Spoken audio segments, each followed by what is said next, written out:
اللهم صل على محمد وعلى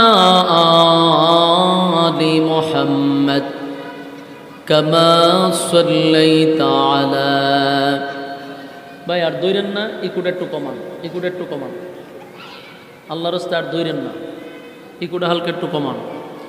اللهم صل على محمد وعلى آل محمد كما صليت على إبراهيم وعلى آل إبراهيم إنك حميد مجيد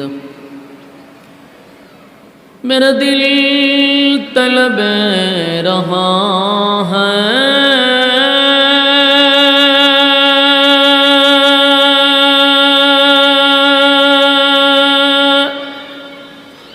मेरे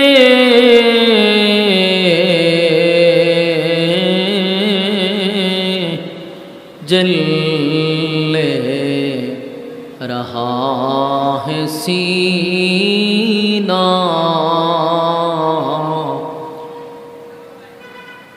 ए दवा वही मिलेंगी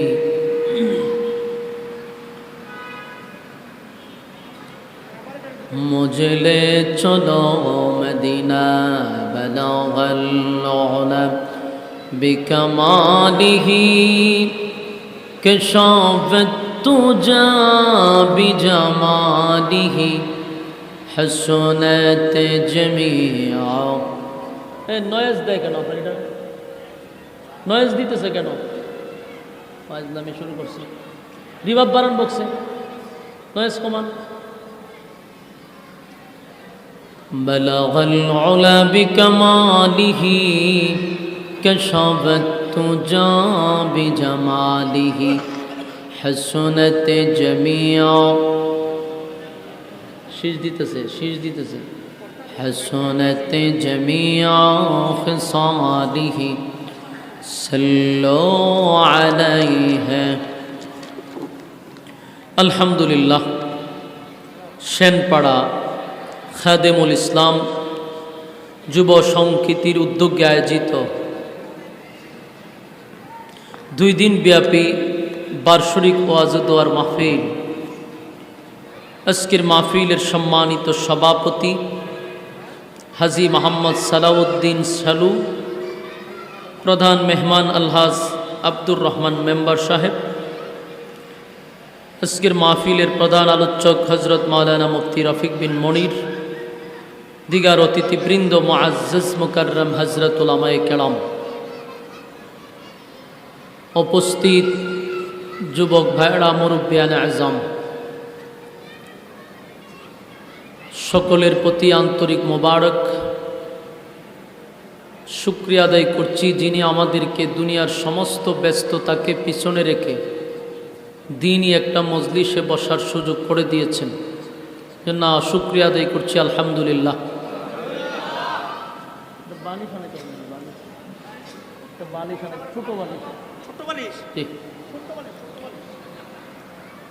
শুকরিয়া আদায় করছি যিনি আমাদেরকে সুস্থ অবস্থায় আসার বসার তৌফিক দান করছেন। সকলেই বলি আলহামদুলিল্লাহ। দুরুদ এবং সালাম আল্লাহর সৃষ্টির প্রধান আকর্ষণ জনাবে মুহাম্মদুর রাসূলুল্লাহ সাল্লাল্লাহু আলাইহি ওয়াসাল্লামের উপর। সম্মানিত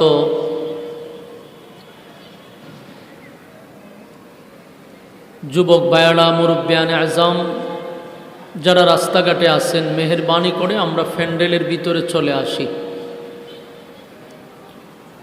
অত্যন্ত গুরুত্বপূর্ণ একটি মজলিস, ফজিলতপূর্ণ একটি মজলিস, বরকতপূর্ণ একটি মজলিস। আমরা এই মজলিস থেকে বঞ্চিত না হই, মেহেরবানি করে আমরা প্যান্ডেলের ভিতরে চলে আসি। প্রতিদিন এখানে মাহফিল হবে না, কিন্তু প্রতিদিন আড্ডা চলবে যদি বাচ্চা থাকেন। হায়াত থাকলে গল্প করতে পারবেন, দোকানপাটে আড্ডা মারতে পারবেন, সময় অপচয় করতে পারবেন যদি বেঁচে থাকেন। কিন্তু বেঁচে থাকলেও ওই মাহফিলটাতে আপনি বসার সুযোগ পাবেন না, কারণ এটা আগামীকালকে আর এই মাহফিল হবে না। তাই আপনাদেরকে বলবো, যেহেতু একটা দ্বীনি মজলিস আপনাদের জন্য আয়োজন করা হয়েছে, আপনাদের দুনিয়ার সমস্ত ব্যস্ততাকে পিছনে রেখে উচিত এখানে বসে যাওয়া।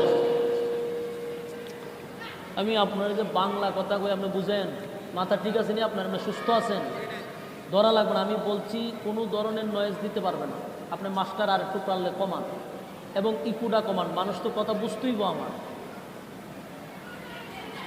বারবার যে শীষ দিতেছে বুঝেন, নয়েজের কোনো সুরতি আসতে পারবে না। আমার এগুলো বুঝায়েন না, আপনি বুঝায়েন না। প্রতিদিন আপনারা মাইকের সামনে আমি থাকি, কথা একদম ক্লিয়ার হইতো। এই যে ডাবলিং অত হওয়ার দরকার নাই। আপনি আমার স্টেজে আওয়াজ দেন, আমি কথা বললি আমি শুনতেইব। এই দুইটা মনিটর রাখছেন, এটি আওয়াজ কোথায়? মনিটরের আওয়াজ কোথায়? আমরা প্যান্ডেলের বাহিরে যারা আছি, আবারও বলছি, প্যান্ডেলের ভিতরে চলে আসুন। আল্লাহ রসুল বলেন, নাজালাত আলাইহিমুস সাকিনা, যতক্ষণ আমরা প্যান্ডেলে বসা থাকব উপর থেকে সাকিনা রহমত নাজিল হবে। যতক্ষণ প্যান্ডেলে থাকব গুনাহ না হওয়াটাই সম্ভব, প্যান্ডেলের বাহিরে গেলে গুনাহ হওয়াটা সম্ভব। তাই আমরা প্যান্ডেলের ভিতরে বসে যাই। আল্লাহ আমাদেরকে বুঝার মানার তৌফিক দান করুক, আমিন। সম্মানিত সুধী, এটা কোরআনের মজলিস, এটা একটা দ্বীনি মজলিস, ফেরেশতাদের মজলিস। পৃথিবীর সবচেয়ে নিকৃষ্ট একটা জায়গা হলো বাজার, আর সবচেয়ে দামি জায়গা হলো দ্বীনি মজলিস। তাই আমরা বাজার হাট থেকে ফারেক হয়ে এখানে চলে আসি। সময়ও খুব অল্প, আমিও আপনাদের এখানে প্রতিদিন আসবো না।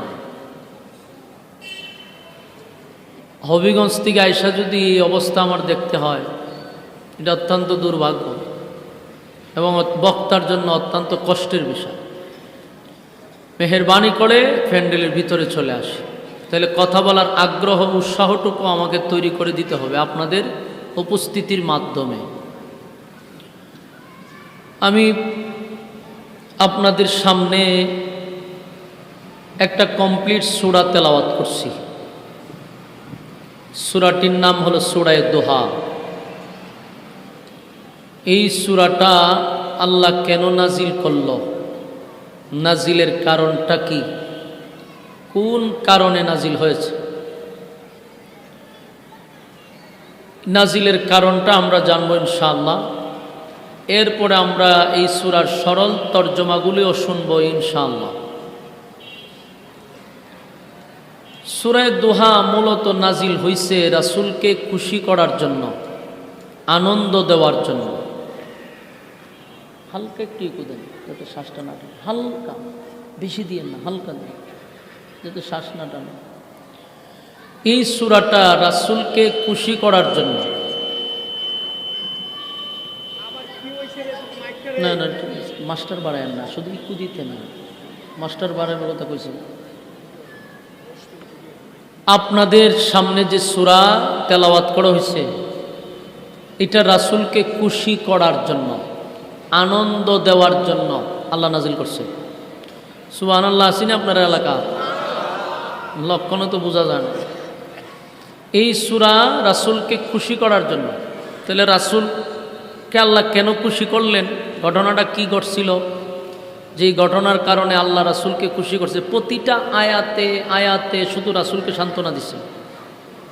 সূরা দোহা আপনারা পড়বেন, মাঝে মধ্যে বাংলা পাওয়া যায়, অর্থগুলা পড়ে নেবেন। প্রতিটা আয়াতে আয়াতে রাসূলকে শুধু সান্ত্বনা দিচ্ছে।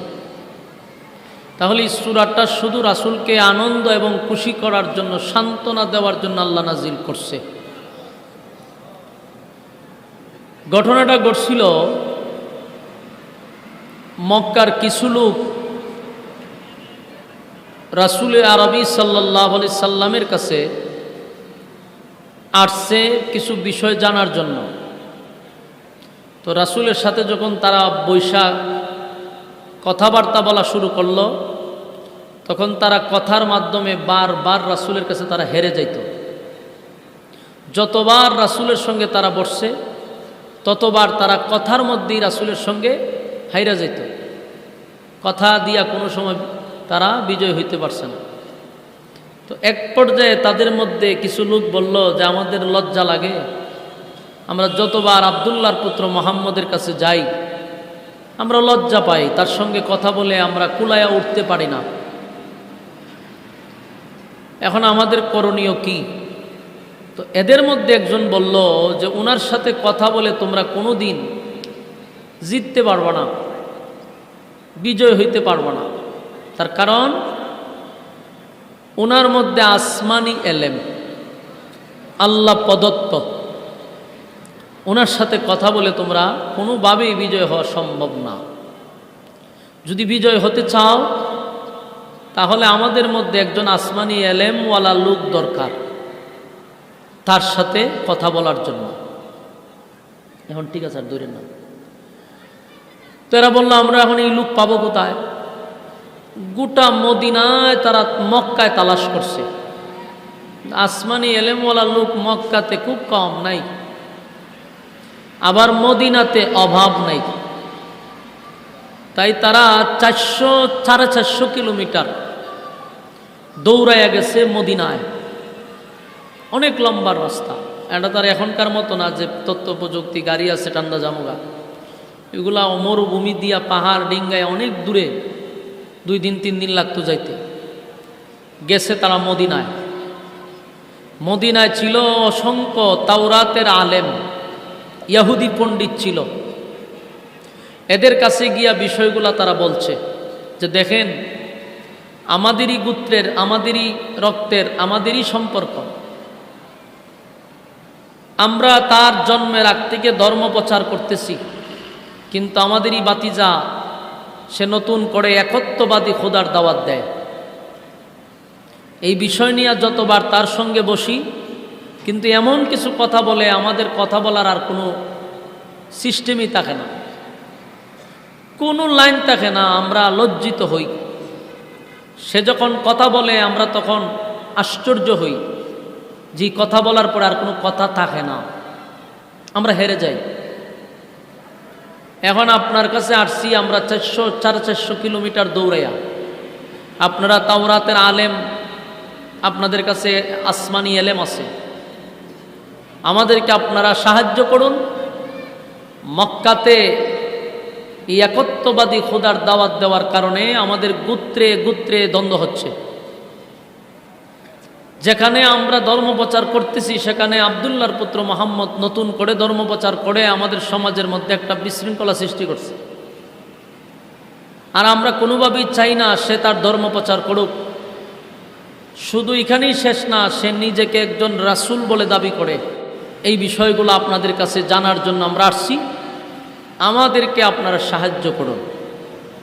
এই মক্কার থেকে যারা গেছে মদিনায়, এই লোকগুলা মদিনার কিছু পণ্ডিত, তাওরাতের কিছু বিশেষজ্ঞ, এদের কাছে পরামর্শ চাইছে যে রাসূলকে কিভাবে হারানো যায়, কিভাবে এই ইসলাম ধর্ম প্রচার থেকে বন্ধ করা যায়, বিরত করা যায়। এটার পরামর্শ লেগে আইছে 400 কিলোমিটার দৌড়াইয়া। তাওরাতের বিজ্ঞ পণ্ডিতরা তাদের কাছ থেকে কিছু তত্ত্ব নিল। 1 নম্বর তত্ত্ব, তাওরাতের আলেমরা জিজ্ঞাসা করতেছে তোমরা যার ব্যাপারে কথা বলতেছ তার জন্ম কি কুরাইশ বংশে হয়েছে? সবাই বলল হ্যাঁ, কুরাইশ বংশেই জন্ম হয়েছে। তার দাদা কি বাইতুল্লাহর মুতাওয়াল্লি ছিল? বলে হ্যাঁ, মুতাওয়াল্লি ছিল। তার বাবার নাম কি আব্দুল্লাহ ছিল? বলে হ্যাঁ, আব্দুল্লাহ ছিল। মার নাম কি আমেনা ছিল? বলে হ্যাঁ, আমেনা ছিল।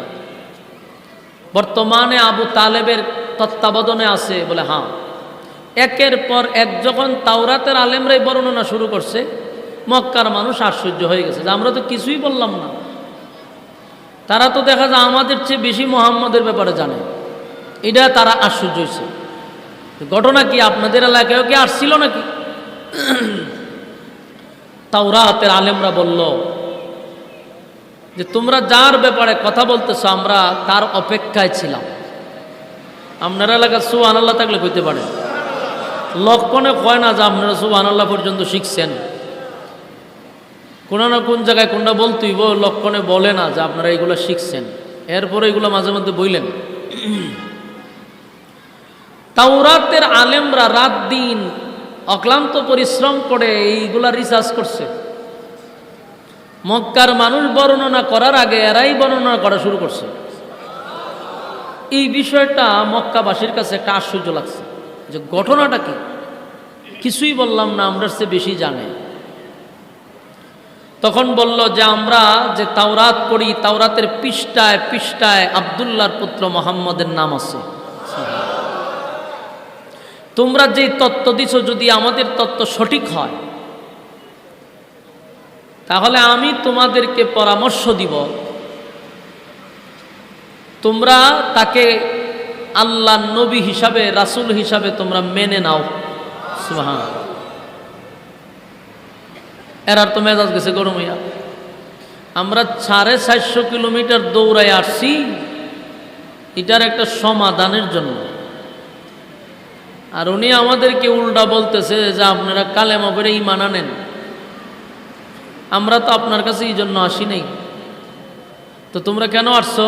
আমরা আসছি তার সাথে আমরা কথা বলে কোনোভাবেই বিজয় হতে পারি না। আমাদের ধর্ম প্রচার বন্ধ, তার ধর্ম প্রচার শুরু হয়েছে। সমাজের মধ্যে বিশৃঙ্খলা সৃষ্টি হয়েছে, গোত্রে গোত্রে মারামারি সৃষ্টি হয়েছে, ছেলে এবং বাবার মধ্যে ঝগড়া সৃষ্টি হয়েছে। আমরা এগুলো বন্ধ করতে চাই। তাওরাতের আলেম বলল, শোনো, আমরা মদিনার থেকে মক্কায় গিয়া তার সাথে কথা বলতে পারবো না, কারণ পৃথিবীর এমন কোনো মানুষ নাই তার সাথে কথা বলে বিজয় হতে পারবে। সুতরাং আমরা তোমাদেরকে এতটুকু বলতে পারবো, তোমরা তাকে 3টা প্রশ্ন করবা। 3 প্রশ্নের জবাব যদি সে দিতে পারে তোমরা তার হাতে কালেমা পড়ে ঈমান আনবা এবং বুঝে নিবা উনি আল্লাহর পয়গম্বর, এতে কোনো সন্দেহ নাই। 3 প্রশ্নের জবাব যদি না দিতে পারে তাহলে সেক্ষেত্রে তোমরা তাকে মানার কোনো দরকার নাই, তার সাথে তোমরা যুদ্ধ করতে পারো। কারণ যদি নবী না হয় আর 3 প্রশ্নের জবাব দিলে 100% উনি আল্লাহর পয়গম্বর, তোমরা কালেমা পড়ে নিও। মক্কার মানুষ বেশি একটা সুবিধা করতে পারছে না তাওরাতের পণ্ডিতদের সাথে, ব্যর্থ হইয়া মন খারাপ করে চলে আসছে মক্কায়। মক্কায় তারা বৈশা আবার পরামর্শ করলো কি করা যায়, আমরা তো গেলাম মদিনায়, কিন্তু আমাদের চেয়ে বেশি তো তারা জানে। তখন বলল যে ঠিক আছে, দেখি না আমরা 3টা প্রশ্ন করে, যদি জবাব দিতে পারে তাহলে তো আমরা বুঝে নিব যে সে সত্য, আর যদি জবাব না দিতে পারে তাহলে আমাদের যা করণীয় আমরা তা করব। এই 8-10 জন লোক রাসূলের কাছে গেছে, গিয়া বলল যে আব্দুল্লাহর পুত্র মুহাম্মদ, শোনো, তুমি আমাদেরই বাতিজা, আমাদেরই বংশের, আমাদেরই রক্তের, তোমার সাথে আমরা ঝগড়া করতে চাই না, সম্পর্ক নষ্ট করতেও চাই না, আমরা তোমার সাথেই চলতে চাই। রাসূল তো খুব খুশি, কারণ যারা আসছে এগুলো মক্কার সব মাতা, বড় বড় লোক। তো আপনাদের জন্য আমি কি করতে পারি? মক্কার মানুষ বলল, আমরা তোমাকে 3টা প্রশ্ন করব, যদি জবাব দিতে পারো তাহলে তোমার কালেমা পড়ে আমরা ঈমান আনব। সুবহানাল্লাহ। রাসূল খুব খুশি। তারা রাসূলকে 3টা প্রশ্ন করছে। আল্লাহর রাসূল 3 প্রশ্ন শুনে বলছে, এই প্রশ্নের জবাব দিলেই তো আপনারা ঈমান আনবেন। বলে হ্যাঁ, ঠিক আছে, অসুবিধা নেই, আপনারা আগামীকালকে আইসেন, আমি 3 প্রশ্নের জবাব দিয়ে দিব। তো সাথে সাথে বললেন না কেন? কারণ রাসূল ব্যক্তিগত কোনো কিছু বলতেন না, নিজের থেকে কোনো কিছু বলতেন না। আল্লাহ যা জানাইতো নবী তা জানাইতো। কথা কি বুঝতেছেন? নবীজি ব্যক্তিগত নিজের পক্ষ থেকে কোনো কথা বলতেন না, আল্লাহ যা জানাইতেন নবী তা আমাদেরকে জানাইতেন। মক্কার এই সব লোকগুলা চলে গেছে, ঠিক আছে আমরা কালকে আসবো। রাসূলের ধারণা ছিল, উদ্দেশ্য ছিল, সকালে জিব্রাইল আসে, বিকালে জিব্রাইল আসে, সন্ধ্যায় জিব্রাইল আসে, এই 3 প্রশ্ন বইলা দিলে আমি 3 প্রশ্নের জবাব পাইলে তাদেরকে বলে দিব। কিন্তু ঘটনাক্রমে এদিন আর জিব্রাইল আসে নাই, সারাদিন জিব্রাইল আসে নাই, রাতেও জিব্রাইল আসে নাই। পরের দিন আবার এই তিন প্রশ্নের জবাব শোনার জন্য মক্কার আবার 10-15 জন রাসূলের সামনে হাজির। বলল, গতকালকে আমাদেরকে বলছিলা তুমি প্রশ্নের জবাব দিবা, আমরা আসছি, আমাদের প্রশ্নের জবাব দিয়া দাও। আল্লাহর রাসূল বললেন, আজকেও হবে না, আপনারা আগামীকালকে এসেন। তারা ব্যর্থ হয়ে আবার চলে গেল। এদিনও জিব্রাইল আসে নাই, রাতেও জিব্রাইল আসে নাই। পরের দিন আবার আসছে মক্কার লোক, রাসূল বললেন, আজকেও হবে না, আগামীকালকে এসেন। এর পরের দিনও জিব্রাইল আসে নাই, রাতেও জিব্রাইল আসে নাই। ঘটনাটা কি হয়ে গেল? পরিস্থিতি এমনটা হয়ে গেল যে রাসূল নিজেই চিন্তিত যে ঘটনাটা কি। সকালে বিকেলে জিব্রাইল আসে না, ঘটনাটা কি? আল্লাহর রাসূল এতটা পেরেশানিতে ছিলেন, ওহী আসা বন্ধ হয়ে গেছে, জিব্রাইল আসে না। মক্কার মানুষ 3 দিন 4 দিন 5 দিন, এরপরে তারা শুরু করলো সমালোচনা। রাসূলের বিরুদ্ধে যত ধরনের অপপ্রচার, সমালোচনা মানুষের কাছে, গ্রামে গঞ্জে, শহরে বন্দরে, সব জায়গায় নবীর বিরুদ্ধে তারা শুরু করলো যে সে যদি নবী হইতো তাহলে 3 প্রশ্নের জবাব দিত। এত সমালোচনা শুরু করলো আল্লাহর নবীর বিরুদ্ধে। কেউ বলতে লাগলো মুহাম্মদের আল্লাহ মুহাম্মদকে ভুলে গেছে।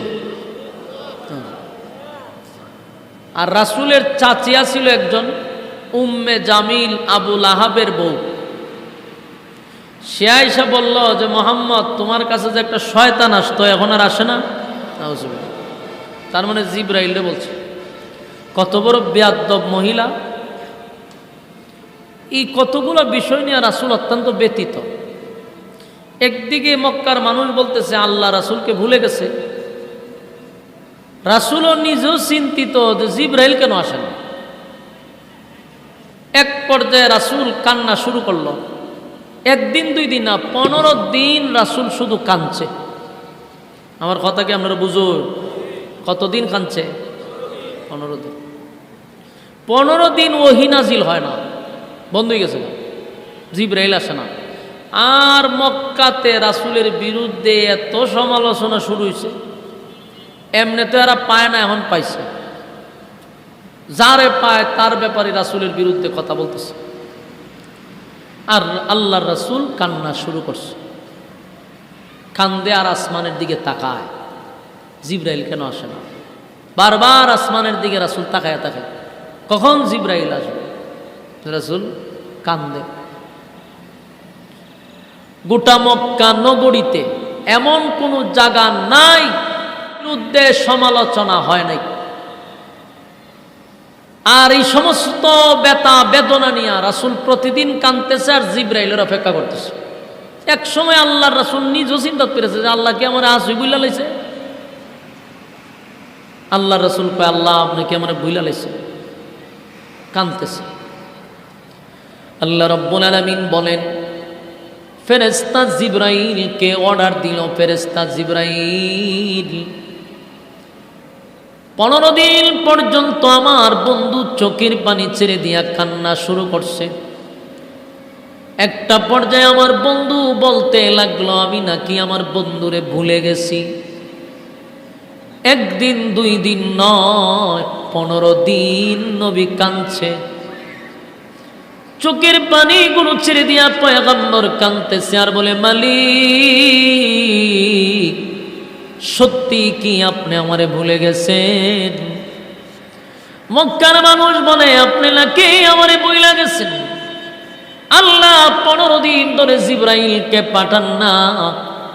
গোটা মক্কা নগরীতে আমার বিরুদ্ধে এত অপপ্রচার, এত সমালোচনা, আল্লাহ আপনি কি দেখেন না? আপনি কি আমারে বইলাই গেলেন? মক্কার মানুষ বলে আপনি নাকি আমারে বইলা গেছেন।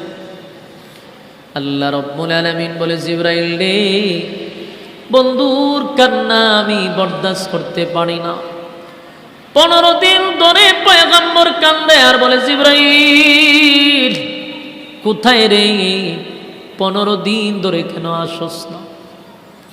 নবীজি যখন কান্না শুরু করে দিল, মুক্তার দানার মতো নবীর চোখ দিয়ে টপ টপ করে চোখের পানিগুলি পড়তেছিল। একটা পর্যায়ে নবী একদিন তাকায়া দেখে, 15 দিন পরে নবী তাকায়া দেখে জিবরাইল আসমান থেকে নামতেছে। আল্লাহর নবী দৌড়াইয়া জিবরাইল আলাইহিস সালাতু ওয়াস সালামের কাছে গিয়া বলে, জিবরাইল রে, কেন 15 দিন আসলি না? জিবরাইল কই, হুজুর একটা সূরা নিয়ে আসছি। আল্লাহর নবী বলেন, আমি আগে জানতে চাই, ও জিবরাইল কেন 15 দিন আসলি না? জিবরাইল বলে, হুজুর আমি আসতে চাই, কিন্তু আমার মালিক আমারে আসতে দেয় না। তখন আল্লাহর নবী বলেন, তাহলে কি মক্কার মানুষ বলে আমার আল্লাহ আমারে ভুইলা গেছে? সত্যি কি আমার আল্লাহ আমার প্রতি রাগ করছে? কি এমন অপরাধ করলাম আমার মালিক আমার প্রতি রাগ করলো? কি এমন অপরাধ করছি রে জিবরাইল, 15 দিন পর্যন্ত তুই আসলি না? জিবরাইল, হুজুর আমি আসতে চাই, কিন্তু আমার মালিক আসতে দেয় না। জিবরাইল কয়, হুজুর আমি আসতে চাই, আমার আসতে দেয় না। আল্লাহর নবী বলেন, তাহলে কি আমার রব আমার প্রতি রাগ করছে? জিবরাইল কয়, হুজুর না, আপনার প্রতি আপনার রব রাগ করে নাকি, কিন্তু একটা বিষয় আল্লাহর পছন্দ লাগে নাই। 3টা প্রশ্ন লই মক্কার বেঈমানরা আপনার সামনে আসছে, 3টা প্রশ্নের জবাব নিয়া। আপনি তাদেরকে বলছেন আগামী কালকে বলবেন, এই কথাটা আমার মালিকের কাছে পছন্দ না। এই কথাটা মালিকের কাছে পছন্দ হয় নাই গো, যার কারণে 15 দিন পর্যন্ত মালিক ওহী পাঠায় নাই। কারণ আপনি বলছেন আগামী কালকে বলবেন, মাঝখানে আপনি ইনশাআল্লাহ বলেন নাই। বলুন কি বলে নাই? যুবক ভাইরা, মুরব্বী বাবারা, মাঝখানে ইনশাআল্লাহ না বলার কারণে আমার মালিক কিন্তু 15 দিন পর্যন্ত ওহী বন্ধ করে দিছে। এখন আপনারা চিন্তা করেন, আমরা যদি ইনশাআল্লাহ না বলি তাহলে আমাদের প্রতি আল্লাহ কেমন রাগ করে?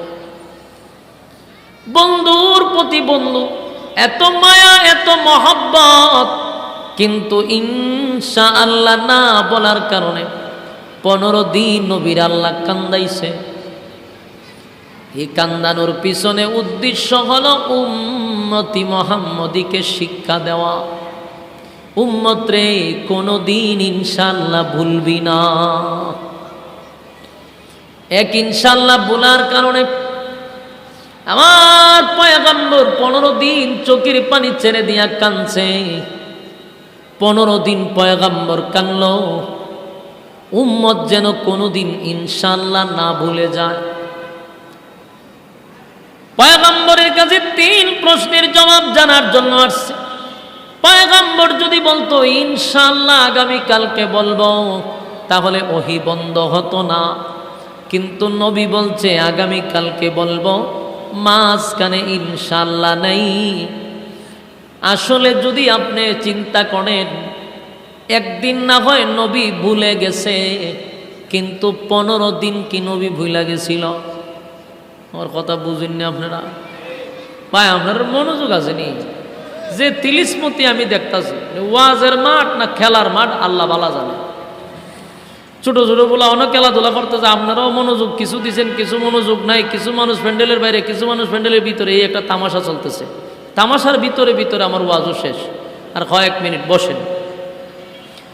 আল্লাহ রাব্বুল আলামিন বলেন, বন্ধু যদি তখন বলতো ইনশাআল্লাহ, আমি আল্লাহ ওহী পাঠায়া দিতাম, কিন্তু ঘটনা হলো নবী বলে না ইনশাআল্লাহ, মেনে নিলাম একদিন নবী ভুল করছে, স্মরণ ছিল না। কিন্তু প্রশ্ন হলো নবী কি 15 দিনই ভুলে গেছে? যতবার তারা আসছে ততবার নবী বলছে আগামীকালকে, ইনশাআল্লাহ নবী বলে নাই। এখান থেকে প্রমাণ হয় নবী বলে নাই, আমার আল্লাহ বলায়া দিছে। বলুন নবী বলছে না আল্লাহ বলায়া দিছে? আহলে সুন্নাত ওয়াল জামাতের আকীদা হলো নবীরা গুনাহ করে নাই, নবীরা নিষ্পাপ, নবীরা ভুল করে না, আল্লাহ ভুল করায়। আল্লাহ কেন করায়? উম্মতরে শিখাইবার লাগা। কথা বলেন না, আল্লাহ কেন নবীদেরকে দিয়া ভুল করায়? ভুল যদি নবীরা না করে উম্মত শিখবে কোথা থেকে? তাই আল্লাহ নবীরে ইনশাআল্লাহ ভুলাইয়া দিছে। 15 দিন নবী ইনশাআল্লাহ বলে নাই, আল্লাহ ভুলাইয়া দিছে উম্মত যেন কোনোদিন ইনশাআল্লাহ না ভুলে। এই জন্য আমরা কোনো কাজ করতে গেলে বলবো ইনশাআল্লাহ। আপনি কোথাও যাবেন বলে আমি ঢাকা যাব, বলবো ইনশাআল্লাহ। আমি বাড়িতে যাব ইনশাআল্লাহ, আমি খানা খাবো ইনশাআল্লাহ, আমি বিবাহ করব ইনশাআল্লাহ। কথা হয় না? বিয়া করার সময় ইনশাআল্লাহ আসেনি? সব কেন ইনশাআল্লাহ? ইনশাআল্লাহ শব্দের অর্থ হলো আল্লাহ যদি চায়। বলে ইনশাআল্লাহ শব্দের অর্থ কি? আল্লাহ যদি চায়। তার মানে আমি কোথাও যাব বলবো ইনশাআল্লাহ, আগামীকালকে আসতেছি ইনশাআল্লাহ, আল্লাহ যদি চায়। আমি অমুক কাজটা করবই ইনশাআল্লাহ। ইনশাআল্লাহ বলার সাথে সাথে বুঝাইয়া দিলেন আল্লাহ যদি চায়। সুবহানাল্লাহ। তাই জিবরাইল বলে, হুজুর আমার মালিকের কাছে পছন্দ হয় নাই গো, তাই তো আমার মালিক ওহী বন্ধ করে দিছে। নবীজি কান্দে আর বলে, জিবরাইল রে, আমার মালিক আমার প্রতি এই পরিমাণ রাগ করছে, আমার মালিক আমারে বুঝি ভুইলা গেছে, আমার মালিক আমার প্রতি বুঝি এত রাগ করছে। 15 দিন আমার মালিক আমার প্রতি রাগ কইরা ওহী বন্ধ কইরা দিছে। তখন আল্লাহ রাব্বুল আলামিন বন্ধুরে সান্ত্বনা দেওয়ার জন্য, বন্ধুরে বন্ধু খুশি করার জন্য যেই সূরাটা নাজিল করছে, এই সূরাটা আপনাদের সামনে তেলাওয়াত করছি, সূরা দুহা। হ্যাঁ, কথা বুঝেন? কিতা বুঝছেন? আলোচনা শুরুর থেকে শুনছিলেন মনোযোগ দিয়া? এই সূরা কেন নাজিল হয়েছে? নবীরে সান্ত্বনা দেওয়ার জন্য। সূরা দুহা নাজিল হওয়ার মূল কারণ হলো নবীরে সান্ত্বনা দেওয়া। তাই আল্লাহ সূরাটা নাজিল করে 2টা কসম করছে। জুড়ে কোন কয়টা? আরো জুড়ে। 2টা কসম করে আল্লাহ বলেন, ওয়াদ-দুহা ওয়াল-লাইলি ইযা সাজা মা ওয়াদ্দা'আকা রাব্বুকা ওয়া মা ক্বালা ওয়াল-আখিরাতু খায়রুন লাকা মিনাল উলা। আল্লাহ বলেন ওয়াদ-দুহা একটা কসম, ওয়াল-লাইলি ইযা সাজা 2টা কসম। এখানে কসম কাটা, 2টা কসমের 2টা ব্যাখ্যা। প্রথম আল্লাহ বলছেন ওয়াদ-দুহা, দিনের আলোর কসম, ওয়াল-লাইলি ইযা সাজা, রাতের অন্ধকারের কসম। আল্লাহ বলেন ওয়াদ-দুহা, দিনের আলোর কসম, ওয়াল-লাইলি ইযা সাজা, রাতের অন্ধকারের কসম। কিন্তু এখানে তাফসীর কারকরা বলেন ওয়াদ-দুহার আরেকটা ব্যাখ্যা আছে, ওয়াল-লাইলি ইযা সাজার আরেকটা ব্যাখ্যা আছে। ওয়াদ-দুহা এটার আরেকটা ব্যাখ্যা হলো, ওয়াদ-দুহার আরেকটা ব্যাখ্যা হলো ওয়াদ-দুহা নবীর সুন্দর চেহারার কসম। আমার যুবক ভাইরা, আল্লাহর কত মায়া, বন্ধুরে বন্ধু খুশি করার জন্য বন্ধুর সুন্দর চেহারার কসম করছে। ওয়াদ্দুহা, বন্ধু আপনার সুন্দর উজ্জ্বল চেহারার কসম। বন্ধুরে খুশি করার লেগা আল্লাহ কয় আপনার সুন্দর চেহারার কসম। এরপরে আল্লাহ বলেন ওয়াল্লাইলি ইযা সাজা, বন্ধু আপনার কালো চুলের কসম, নবীর সুন্দর চুলের কসম। আমার নবীর সুন্দর চুল ছিল, লম্বা চুল ছিল, চুলগুলা কোকড়ানো হালকা ছিল, এত কালো ছিল। আমার আল্লাহ বন্ধুর চুলের প্রশংসা করতে গিয়া কয় ওয়াল্লাইলি ইযা সাজা, আপনার কালো চুলের কসম। ওয়াদ্দুহা ওয়াল্লাইলি ইযা সাজা মা ওয়াদ্দাকা রাব্বুকা ওয়া মা ক্বালা ওয়ালাল আখিরাতু খায়রুন লাকা মিনাল উলা ওয়ালাসাউফা ইউ'তিকা রাব্বুকা ফাতারদা। আল্লাহ বলেন ওয়াদ্দুহা একটা কসম, ওয়াল্লাইলি ইযা সাজা আরেকটা কসম। কিন্তু ব্যাখ্যা দুই রকম, একটা কয় দিনের আলোর কসম, আরেকটা কয় নবীর সুন্দর চেহারার কসম। সুবহানাল্লাহ, নবীর সুন্দর উজ্জ্বল চেহারার কসম। ওয়াল্লাইলি ইযা সাজা, নবীর কালো চুলের কসম। তাহলে কয়টা কসম হইল? দুইটা কসম। এখানে প্রশ্ন হলো দুইটা কসম কেড়ে আল্লাহ কি বুঝাইতে চায়? কসম কেন দুইটা করলো? একটা হলো নবীর সুন্দর চেহারার কসম, কালো চুলের কসম। দুইটা কসম কেন আল্লাহ বলেন মা ওয়াদ্দাকা রাব্বুকা ওয়া মা ক্বালা ওয়াদ্দুহা ওয়াল্লাইলি ইযা সাজা মা ওয়াদ্দাকা রাব্বুকা ওয়া মা ক্বালা।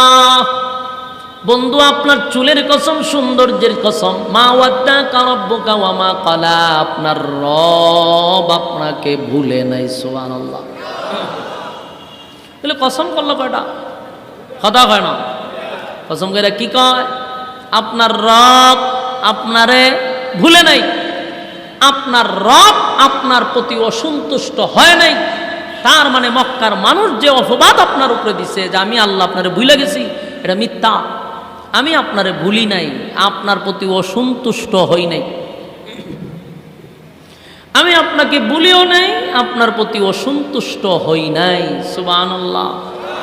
এইজন্য আল্লাহ বলেন ওয়াদ্দুহা ওয়াল্লাইলি ইযা সাজা মা ওয়াদ্দাকা রাব্বুকা ওয়া মা ক্বালা ওয়ালাল আখিরাতু খায়রুন লাকা মিনাল উলা।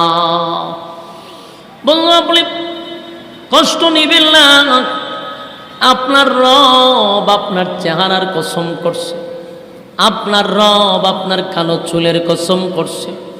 দুইটা কসম করে আপনার রব বলতেছে মা ওয়াদ্দাকা রাব্বুকা ওয়া মা ক্বালা, আপনার রব আপনাকে ভুলে নাই, আপনার প্রতি আপনার রব অসন্তুষ্ট হয় নাই। এরপরে আল্লাহ বলেন ওয়ালাল আখিরাতু খায়রুন লাকা মিনাল উলা।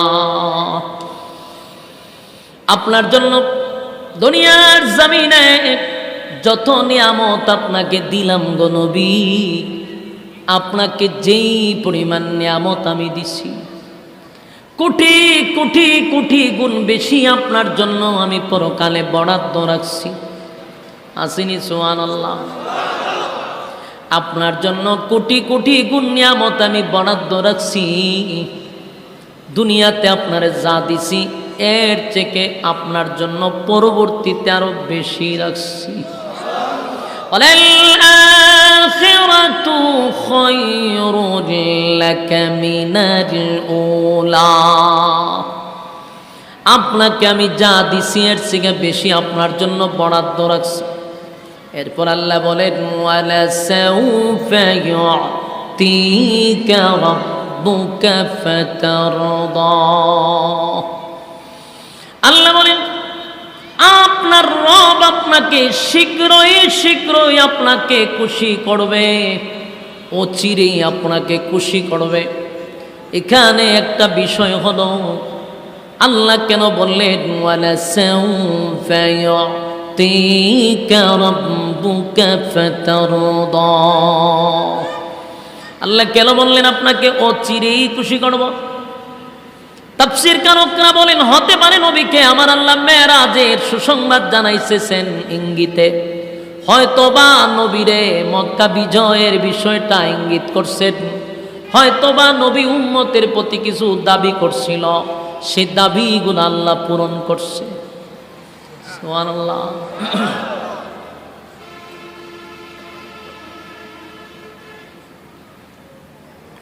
আল্লাহ রাব্বুল আলামিন বলেন ওয়ালাসাউফা ইউতিকা রাব্বুকা ফাতারদা, অচিরেই আপনাকে আমি খুশি করব। আমার আল্লাহ বলেন বন্ধু আপনাকে আমি খুশি করব। এরপরে আল্লাহ বলেন, এরপরে রব্বি কারীম বলেন আলাম ইয়াজিদকা ইয়াতীমান ফাআওয়া। এখানে আল্লাহ নবীরে বুঝাইতেছেন আপনি যে বললেন আপনার রব আপনাকে ভুলে গেছে গো, আমি জানতে চাই আলাম ইয়াজিদকা ইয়াতীমান ফাআওয়া, বন্ধু আপনি কি এতিম ছিলেন না? আমি আল্লাহ কি আপনার আশ্রয় দেই নাই? সুবহানাল্লাহ। এই যে প্রতিটা আয়াতের কথাগুলো একটু মনোযোগ দিয়ে শুনবেন, তাহলে আপনি বুঝতে পারবেন আমার নবীরে আমার আল্লাহ কিভাবে সান্ত্বনা দিতেছে। অতীতের কিছু কথা শুনাইয়া, অতীতের কিছু কথা শুনাইয়া বন্ধুরে বন্ধু সান্ত্বনা দেয়। যেমন দেখবেন কেউ কোনো বন্ধু যদি ঝগড়া হয়, অভিমান হয়, তখন বন্ধুরে সান্ত্বনা দিয়া বলে কেন তুই মুসিবতের সময় কি আমি তোর পাশে ছিলাম না? তোর যে সময় টাকা দরকার ছিল আমি কি ধার দেই নাই? তোর ওই সময় কি আমি ছিলাম না? তোর কি আমার পাশে রাখি নাই? বলে কিনা? এরকম আল্লাহ অতীতের কিছু কথা নবীরে স্মরণ করায়া দেয়। আল্লাহ বলেন বন্ধু আপনি বলেন আমি আপনারে ভুলে গেছি না? আলাম ইয়াজিদকা ইয়াতীমান ফাআওয়া, আপনি এতিম ছিলেন আপনার পাশে আমি ছিলাম। বন্ধু আপনি তো এতিম ছিলেন, বন্ধু আমি কি আপনারে আশ্রয় দেই নাই? সুবহানাল্লাহ। অতীতের কথা বন্ধুরে শোনায়ের পর আল্লাহ বলেন ওয়াওয়াজাদাকা দাল্লান ফাহাদা, আপনি পথ হারা অবস্থায় ছিলেন, আমি আপনাকে পথ দেখাইয়া দিছি। কারণ যারা এতিম হয়, যাদের কেউ থাকে না, এরা কিন্তু প্রতিষ্ঠিত হতে পারে না, এরা বেশিরভাগ পথভ্রষ্ট হয়ে যায়। দেখবেন রাস্তাঘাটে কিছু পোলাপান আছে টুকায় অথবা কিশোর গ্যাংয়ের সাথে জড়িত, অধিকাংশ দেখবেন মা নাই বাবা নাই, তাদের গার্জিয়ান না থাকার কারণে এই ছোট ছোট বাচ্চাগুলি পথভ্রষ্ট হয়ে গেছে। আজকে তারা রাস্তার ধারে তারা দাঁড়ায় মানুষের উপরে হামলা করে। কিশোর গ্যাং তৈরি হয়েছে, ঠিক নিয়ে যত ধরনের নেশা মেশা আছে সব পিএইচডি করে বসে রয়েছে। 15 বছর 16 বছরের ফুলাবা, বাস্তব পেছি না বাস্তব। কিশোর গ্যাং নেশার জগতে এরা ঢুকে গেছে। অধিকাংশ বাচ্চা কাচ্চাগুলা দেখবেন মা নাই বাবা নাই, আত্মীয় স্বজন কেউ নাই।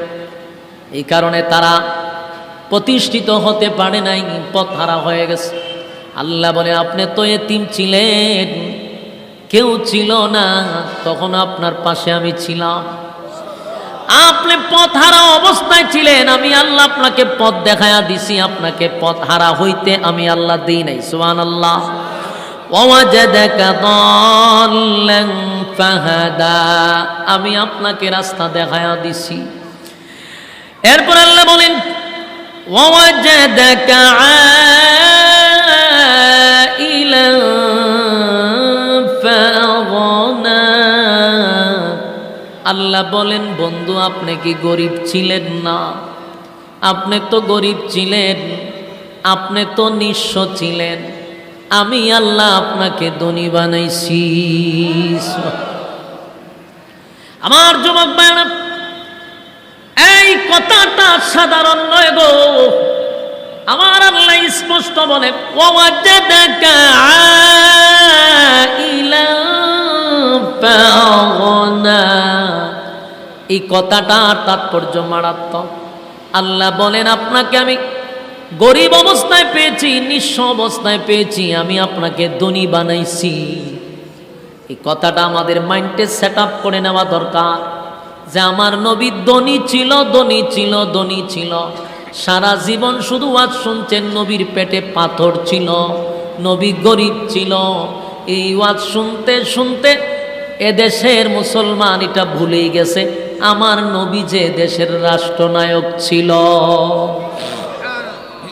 ভুলে গেছে আমাদের দেশের কিছু কাঠ মৌলবী। আমি কাঠ মৌলবী কইছি কারণ আছে। এই কাঠ মৌলবীদের কারণে আজকে নাস্তিকদের কথা আমাদের শুনতে হয়। কাঠ মৌলবীরা খানো দইরা খালি নবীর ভেড়ো ভাত্তর, নবী গরিব ছিল। এই ওয়াজ আর কত হুনাইবি পাবলিক রে। ফরের ফিসটা পড়স না কেন? সারা জীবন খালি আগের ফিসটা পড়ছ, পরের ফিসটা পড়। আগের ফিসটা কইছে নবী গরিব, ফরের ফিসটা যে নবী ধনী, কথা কস না কেন? হারাটা জীবন খালি নবীরে গরিব বানাইছে, ইসলামটার একেবারে 12টা বাজায় দিয়ে গেছে। কেন রে তুই ফরস না কেন? আল্লাহ কয় ওয়াজাদাকা আইলান ফাগনা, নবী আপনি গরিব ছিলেন, ধনী বানাইছি। তো নবী ধনী ছিল এটা বলো না কেন? সারা জীবন ওয়াজ করে নবীর ভেড়ো ভাত্তর, আর মানুষটি ইমোশনাল করে খান দেয়া মাটিত গড়ায় ফলাইতে রাখছে। তো বেটা নবীর ভেড়ো যদি ভাত্তর তাই তুই মাহফিলে গিয়া রুশ দিয়া খাস কেমনে? হ্যাঁ, তুই বুনা খাস কিভাবে? তুই গরুর কলিজা খাস কেমনে? ফালতু কোথাকা। নবীর ভেড়ো ভাত্তর ছিল তো তোর মুখে দিয়ে বড় বড় রান ঢুকে কিভাবে? খান দেয়া গেছে একটু আগে ওয়াজ থেকে, নবীর ভেড়ো ভাত্তর হইয়া রুল ফলাইছে খান দেয়া, পরে গিয়ে রুশটা সামনে দে, এবার দুই আধা দুইরা ঠান্ডা খায়। এগুলো হয় ইসলামী ছাড়া আর কিছু, তামাশা ছাড়া আর কিছু নেই। আমি রুষ্ট খাবো আবার ওয়াজ করবো নবী গরিব ছিল, সমস্ত ফাইজলামি। গরিব ছিল কথা তো মাইনা নিছি, হারা জীবন কি গরিবের ওয়াজ করতাম নি? আল্লাহ না কইছে নবী ধনী ছিল।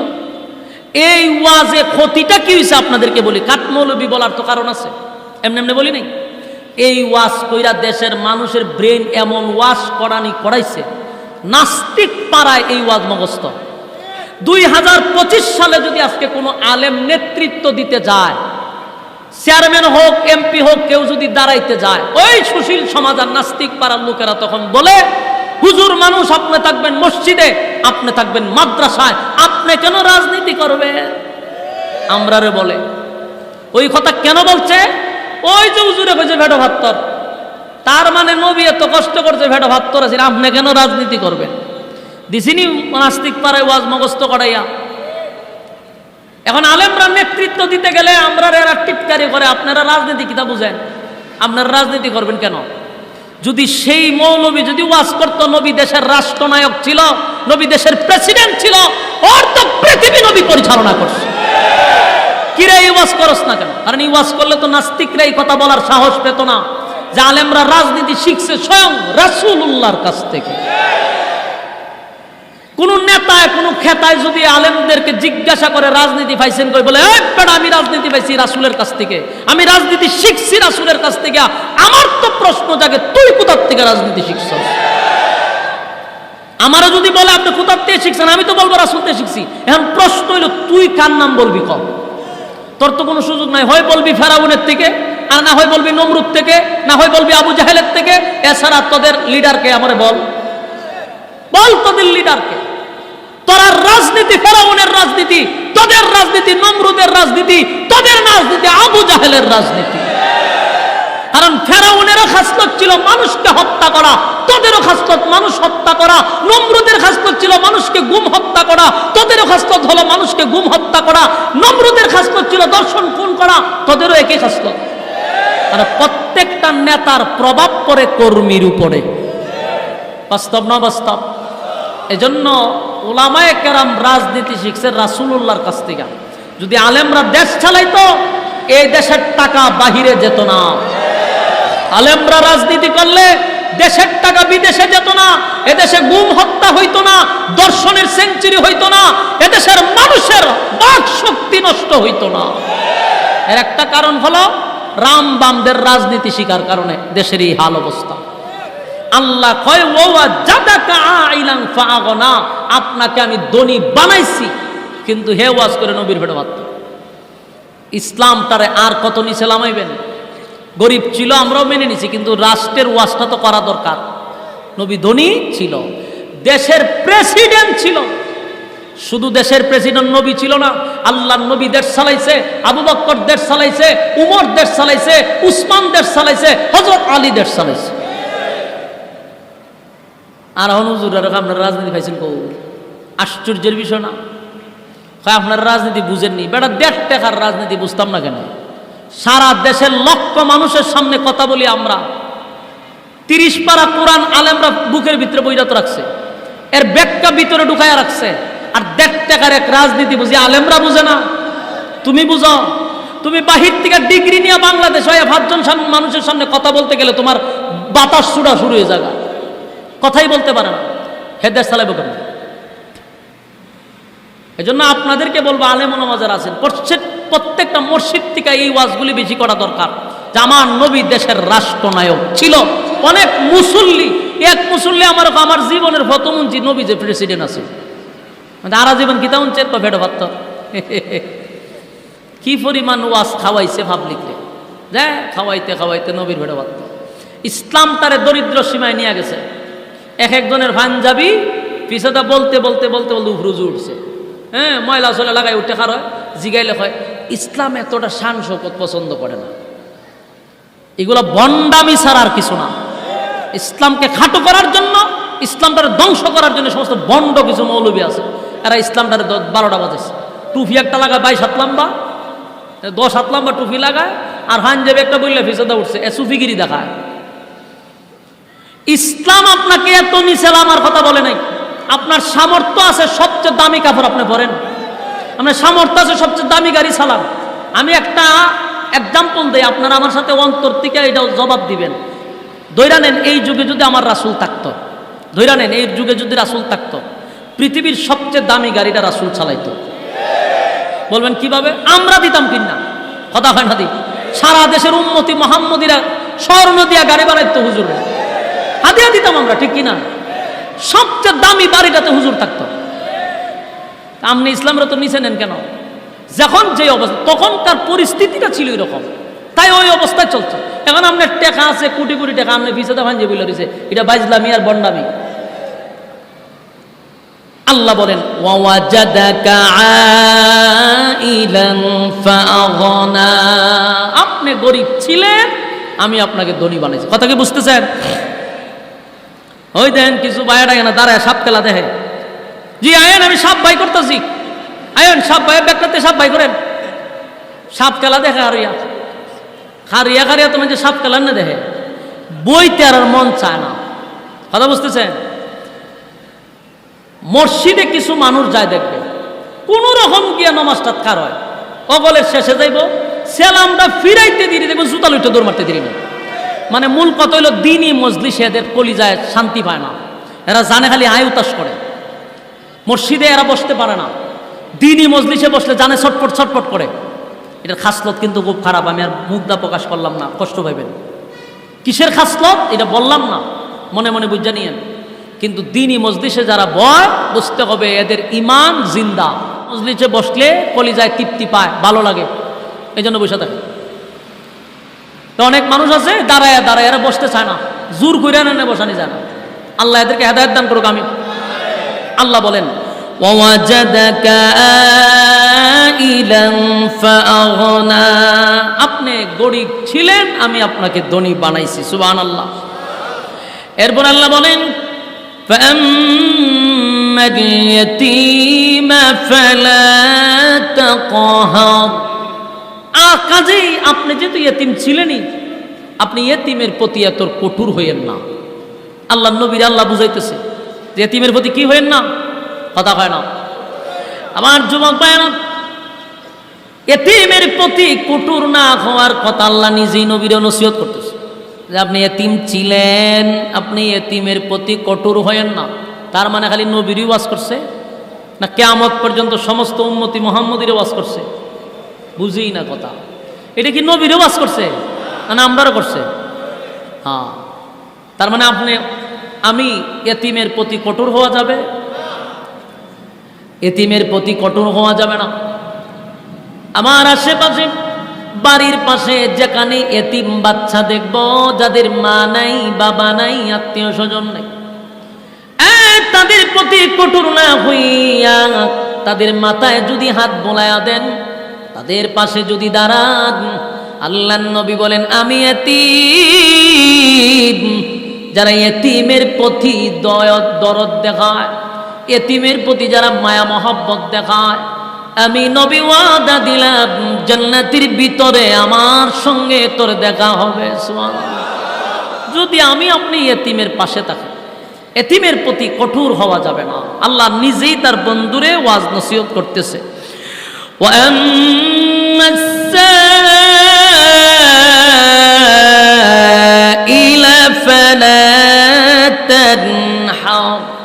আর মানুষের সাথে আপনি তিরস্কার করবেন না। আজকে তো আমরা করা হইতেছে। কোরআনের একটা মুজিজা হলো কোরআন নাজিল হয় তার বিশেষ কোনো কারণে, কিন্তু হুকুম থাকে কিয়ামত পর্যন্ত। তাই হুকুম আছে, আমরাও এখান থেকে শিক্ষা গ্রহণ করতে হবে। তিরস্কার করা যাবে না। একজন মানুষ গরিব, তার নিয়ে আপনি তিরস্কার করতে পারেন না, কারণ আপনার অতীত আপনি চিন্তা করুন, আপনি কি ছিলেন, কি হয়েছেন। যারা অতীত ভুলে যায় এরা মানুষের খাতারে থাকে না। অনেক মানুষ আছে দেখবেন, আগে গরিব ছিল, আগে খাইটা কাজ করে খাইতো, কিছু টেকা হয়েছে, এখন আল্লাহ অবস্থান পরিবর্তন করেছে, পিছনের সব কথা ভুলে গেছে। তার আগের সহপাঠী যারা ছিল, বন্ধু বান্ধব ছিল, এদের সাথেও তার চলাফেরা বন্ধ হয়ে গেছে। এগুলা করা যাবে না। আল্লাহ তার বন্ধুরে বুঝাইতেছে মানুষের সাথে তিরস্কার করবেন না।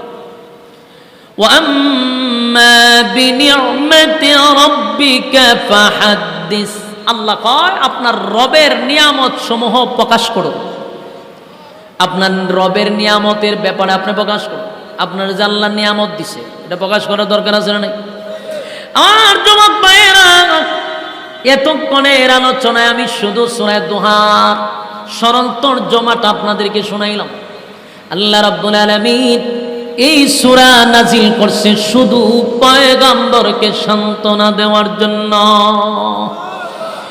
এই সূরার দুইটা কসম, প্রথম দিকে কসম করে বন্ধুরে বন্ধু সান্ত্বনা দিছে। বন্ধু, আপনার সুন্দর চেহারার কসম, আপনার কালো চুলের কসম, মা ওয়াদ্দাআকা রাব্বুকা ওয়া মা ক্বালা। আপনার রব আপনারে ভুলে নাই, আপনার রব আপনার প্রতি অসন্তুষ্ট হয় নাই, আপনার রব আপনাকে ভালোবাসে, আগে যেমন ভালোবাসতো এর চেয়ে আরো বেশি ভালোবাসে। সুবহানাল্লাহ। এই সূরা দুহা আল্লাহ নাজিল করে বন্ধুরে সান্ত্বনা দিছে। 15 দিন পরে ওহী নাজিল করছে এর একটা শিক্ষা আমাদেরকে দেওয়ার জন্য। এটা হলো ইনশাআল্লাহ। আপনারা কি ইনশাআল্লাহ বলবেন? কারা কারা ইনশাআল্লাহ বলবেন না? হাত তোলেন। যে কোনো কাজে আমরা বলবো ইনশাআল্লাহ, কাজ করার আগে বলবো ইনশাআল্লাহ।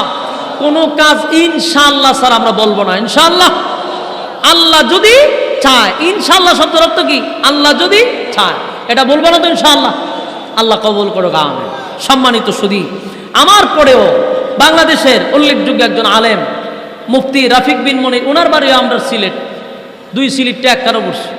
ওনার বাড়িও সিলেট, আমার বাড়িও হবিগঞ্জ। তো সুতরাং আমার পরে উনি আলোচনা করবেন। আপনারা আমার সময় যা করছেন ওনার সময় এমনটা করবেন না, কারণ বক্তার আলোচনা হইল শ্রোতার উপরে ডিপেন্ড করে। শ্রোতা যদি এলোমেলো থাকে, বক্তার আলোচনা জীবনও গোছালো হয় না। বক্তারও এলোমেলো লাগে কথা বলতে। এটা আমার জায়গায় বসলে আপনি বুঝতে পারতেন। শ্রোতার যত শান্ত, যত আগ্রহ থাকে শ্রোতার কথা শোনার, বক্তার কথা বলার তত আগ্রহ জাগে, উৎসাহ বাড়ে। এই জন্য কোনো বক্তা বসলে আপনার আগ্রহের সহিত কথাগুলি শ্রবণ করবেন, দেখবেন বক্তাও কথা বলতে সুবিধা পাবে। ইনশাআল্লাহ আমরা এই কথাগুলির উপরে বলনেওয়ালা, শুননেওয়ালা উভয়কে যেন সহি আমল করার তৌফিক দান করে। সকলে বলে আমিন। আসসালামু আলাইকুম ওয়া রাহমাতুল্লাহি ওয়া বারাকাতুহু।